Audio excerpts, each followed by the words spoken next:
Como vocês podem imaginar, a história da música evangélica não seguiu uma única linha cronológica. Muitos movimentos e tradições teológicas caminharam em paralelo nessa jornada que construiu o que conhecemos hoje como música cristã brasileira.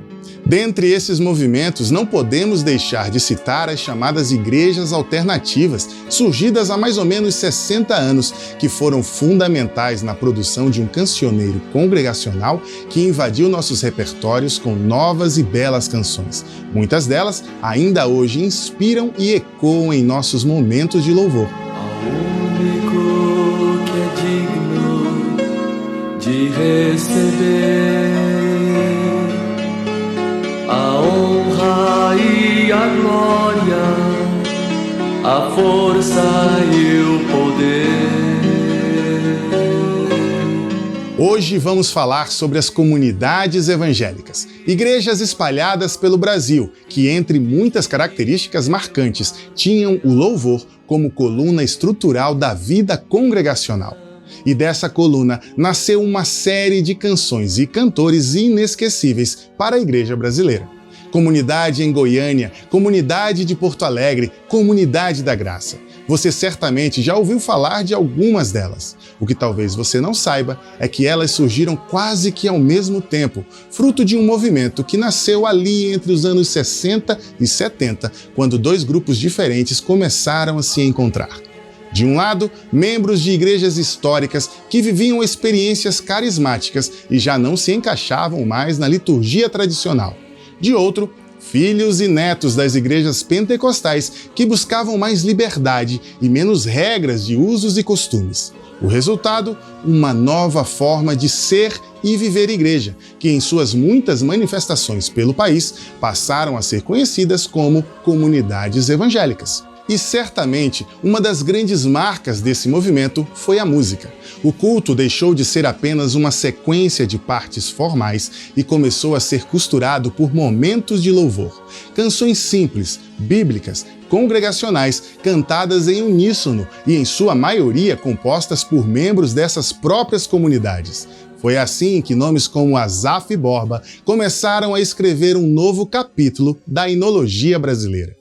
E já que estamos falando do Asaf, em 1978, ao lado do missionário americano Donald Stoll, ele lançou o álbum Celebraremos com Júbilo. Gravado nos Estados Unidos com uma qualidade técnica impressionante para a época, o disco reunia canções nascidas no coração da comunidade, profundamente enraizadas na Bíblia e com arranjos simples, fáceis de tocar e cantar.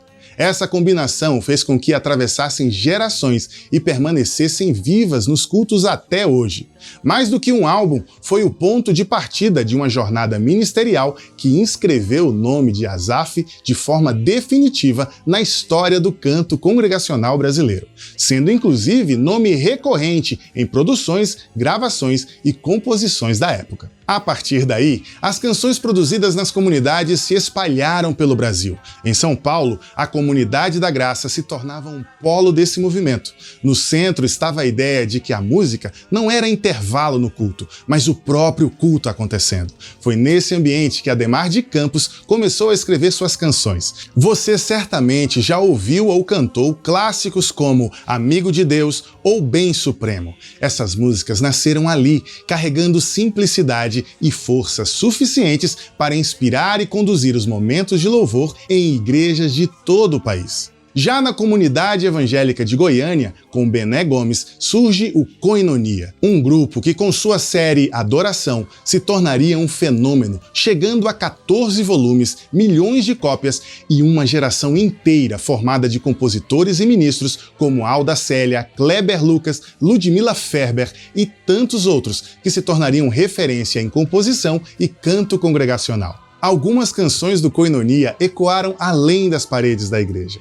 Ao único, Tu és soberano e meu prazer chegaram às rádios, alcançaram outras denominações e foram reverberadas até mesmo por vozes como a do padre Marcelo Rossi. Outro aspecto marcante das comunidades era a forte ênfase na unidade do corpo de Cristo. Não se tratava apenas de frequentar cultos, mas de viver como irmãos, partilhando refeições, discipulado, amizades e até os desafios da vida cotidiana. A igreja era percebida como um grande lar, onde cada pessoa tinha um lugar e uma função. Esse senso de pertencimento se refletiu diretamente no repertório musical. Canções como Aliança, Alto Preço, Corpo e Família e tantas outras nasceram desse entendimento que via a comunidade não apenas como um ajuntamento dominical, mas como uma expressão viva do corpo de Cristo unido por amor e compromisso. Essas músicas se tornaram verdadeiros hinos da época. Aliança do Senhor, eu tenho com você. Não existem mais barreiras em meu ser. Porque traduziam em melodia a experiência concreta da comunhão. Quando se cantava sobre aliança, não era apenas um conceito teológico distante, mas a vivência diária de compartilhar a fé, o pão e a vida. Ainda que não fosse de forma perfeita ou completa, expressava-se como um desejo vivo de viver e experimentar dessa unidade em Jesus. Quando a igreja declarava ser corpo e família, ela lembrava que cada irmão tinha valor e que juntos refletiam a presença de Cristo. Foi essa ênfase no nós e não apenas no eu que deu às comunidades uma força missional capaz de marcar gerações. E é assim que a história se costura. De um lado, igrejas históricas em renovação. De outro, pentecostais desejando novos ares. O encontro desses caminhos deu origem às comunidades e, com elas, a um repertório que virou patrimônio da igreja brasileira. Entre canções autorais e versões inspiradas, o repertório congregacional cresceu, ganhou novas vozes, novos instrumentos e novas formas de expressão. Músicas como Jesus em Tua Presença, Quem Pode Livrar, Nosso General, Ele Exaltado e Grande é o Senhor são muito mais do que sucessos. São fotografias de uma época em que a igreja brasileira decidiu cantar com o coração aberto, as mãos levantadas e um senso profundo do que é viver a família do Evangelho. Esse movimento das comunidades mostrou que era possível viver uma fé comunitária, alegre e profundamente bíblica, sem medo de ser contemporânea.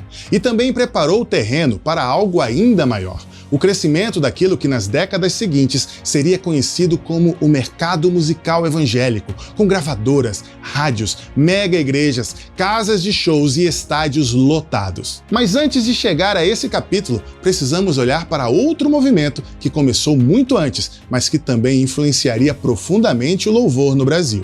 Enquanto as igrejas tradicionais e históricas viam sua música ganhar novos ares e estilos com grupos como os Vencedores por Cristo, ao mesmo tempo, por outros caminhos e histórias, as igrejas pentecostais estavam moldando um estilo vibrante, popular e emocional que logo conquistaria multidões. É desse encontro entre espiritualidade fervorosa, cultura brasileira e música acessível que falaremos no próximo episódio. Então, não esquece de se inscrever em nosso canal para não perder nada e a gente se vê lá.